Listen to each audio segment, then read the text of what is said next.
ஊரை பாருங்க, எங்க ஊர் தண்ணிய பாருங்க. இந்த வீடியோக்கள் சமூக வலைதளங்களில் ட்ரெண்ட் ஆகின. கூமாப்பட்டிக்கு வெளியூர் நபர்களும் படையெடுத்தனர்.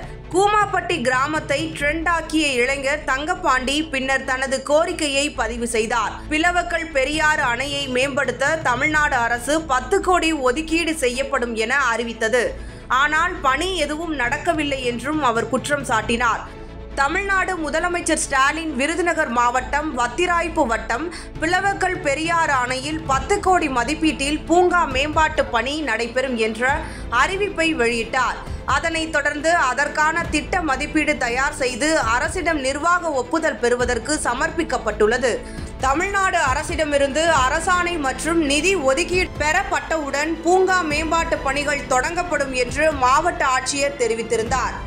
இந்நிலையில் கூமாப்பட்டி பிளவக்கல் அணையில் பூங்கா மேம்பாட்டுக்காக 10 கோடி நிதி ஒதுக்கீடு செய்து தமிழ்நாடு அரசு அரசாணை வெளியிட்டுள்ளது. சுற்றுச்சுவர், நுழைவு வாயில், நடைபாதை, உடற்பயிற்சி கூடம், செல்ஃபி பாயிண்ட் அமைக்கப்படுகிறது. விருதுநகர் மாவட்டத்தில் நடைபெற்ற அரசு விழாவில் தமிழக முதல்வர் ஸ்டாலின் வெளியிட்ட அறிவிப்பை செயல்படுத்தும் விதமாக தற்போது அரசாணை வெளியிடப்பட்டுள்ளது.